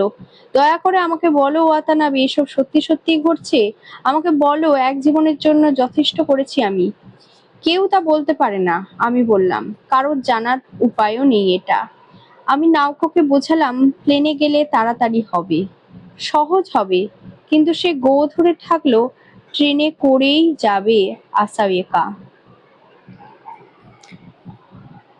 নাওকো এমনই ছিল। এরপর কাটলো দিন। আমি রেইকোকে বললাম, প্লেনে গেলে অনেক সুবিধা, কিন্তু সে ট্রেনে করেই আসাহিওয়াকা গেল। হোক্কাইডো যাওয়ার ফেরি আমার পছন্দ, আমার প্লেনে ওড়ার কোনো ইচ্ছে নেই, সে বলল। আমি তাকে উইনো স্টেশন পর্যন্ত এগিয়ে দিলাম। সে তার গিটার বহন করলো আর আমি তার সুটকেস। আমরা প্ল্যাটফর্মের বেঞ্চে বসে ট্রেনের জন্য অপেক্ষা করছিলাম। রেইকো সেই একই টুইড জ্যাকেট আর সাদা প্যান্ট পরেছে, যেগুলো পরে সে টোকিও এসেছিল। তোমার কি সত্যি মনে হয় আসাহিকাওয়া কোনো বাজে জায়গা নয়? প্রশ্ন করলো সে। চমৎকার একটা শহর, আমি শিগগিরই তোমাকে দেখতে আসবো। সত্যি? আমি মাথা ঝাঁকালাম। আর চিঠিও লিখবো। আমি তোমায় চিঠি খুব ভালোবাসি। নাওকোকে যেগুলো লিখেছিলে সব পুড়িয়ে ফেলেছে। চমৎকার চিঠি ছিল সেগুলো। চিঠি তো শেপ কাগজ মাত্র, আমি বললাম। পুড়িয়ে ফেললে সমস্যা নেই, যা থাকার তা থাকবে তোমার মনের মধ্যে, সেখানেই রেখো সেগুলোকে। তাছাড়া যা হারিয়ে যাওয়ার তা হারিয়ে যাবেই। সত্যি বলতে কি ওয়াতানাবে, আমার একা একা আসাহিকাওয়া যেতে ভয় করছে। সুতরাং আমাকে অবশ্যই কিন্তু চিঠি লিখবে। তোমার চিঠি পড়লে আমার মনে হবে তুমি আমার পাশে আছো। সেরকম যদি তোমার মনে হয় তাহলে আমি অবশ্যই সব সময় তোমাকে চিঠি লিখবো। চিন্তা করো না, আমি তোমাকে চিনি, তোমার কোনো সমস্যা হবে না। আরেকটা ব্যাপার, আমার মনে হচ্ছে কি জানি আমার মধ্যে আটকে আছে, নাকি আমার কোনো কল্পনা, স্রেফ দীর্ঘস্থায়ী কোনো স্মৃতি। আমি হাসলাম, রেইকো হাসলো। আমাকে ভুলে যেও না, বলল সে। আমি তোমাকে ভুলবো না, কখনো না। আমাদের হয়তো আবার দেখা হবে কি নাও হতে পারে, কিন্তু যেখানেই আমি যাই না কেন সব সময় তোমাকে আর নাওকোকে আমি মনে রাখবো। আমি খেয়াল করলাম সে কাঁদছে। কিছু বোঝার আগেই আমি দেখলাম ওকে চুমু খাচ্ছি। প্ল্যাটফর্মের সবাই আমাদের দিকে তাকিয়ে থাকলেও কোনো কিছুই পরোয়া করলাম না। আমরা জীবন্ত মানুষ, আর আমরা শুধু একটা চিন্তাই করতে পারি, তা হলো বেঁচে থাকা। সুখী হও, রেইকো টেনে উঠতে উঠতে বলল। তোমাকে যা যা পরামর্শ দেয়ার সব দিয়ে দিয়েছি, আর কিছু বলার বাকি নেই। শুধু বলতে চাই, সুখী হও। আমার থেকে নাও, নাওকোর থেকে নাও, আর নিজের সাথে জোড়া করে নাও। আমরা কয়েক মুহূর্ত হাত ধরে থেকে আলাদা হয়ে গেলাম। মিদরিকে ফোন করে বললাম, তোমাকে আমার কিছু বলার আছে। তোমাকে আমার হাজার হাজার কথা বলার আছে। অসংখ্য ব্যাপার নিয়ে আমাদের কথা বলতে হবে। এই পৃথিবীতে আমি একমাত্র যা চাই তা হলো শুধু তোমাকে। আমি তোমার সাথে দেখা করতে চাই, সব কথা খুলে এবার বলতে চাই। আমি চাই আমরা দুজন সবকিছু আবার প্রথম থেকে শুরু করব। মনে হলো যেন কয়েক যুগ নীরব করে থেকে মিদরি সাড়া দিল। সারা পৃথিবীর সব বাগান নতুন কাটা ঘাসে বৃষ্টি পড়ার মতো নীরবতা। আমি কাঁচে কপাল চেপে রেখে চোখ বন্ধ করে অপেক্ষা করলাম। অবশেষে মিদরি মৃদু কণ্ঠে নীরবতা ভঙ্গ করলো। কোথায় তুমি? কোথায় আমি? ফোনের রিসিভার চেপে ধরে আমি টেলিফোন বুথের ভেতর থেকে আশেপাশে তাকালাম। আমি কোথায় আছি? জানি না তো। একদম কোনো ধারণা নেই আমার। এই জায়গাটা কোথায়? আমার চোখের সামনে খালি ভেসে উঠল হাজার হাজার মানুষ এদিক ওদিক চলাচল করছে। তারা কোনো এক অদৃশ্য জায়গা থেকে এসে আবার কোথায় জানি অদৃশ্য হয়ে যাচ্ছে। নামহীন এই অজানা মৃত জায়গা থেকে আমি বারবার বিদরীকে ডেকে যেতে লাগলাম। শেষ হলো নরওয়েজিয়ান উড উপন্যাসটি। খুব তাড়াতাড়ি আসছি অন্য আরেক গল্প অথবা উপন্যাস নিয়ে। আজ তবে চলি, টাটা।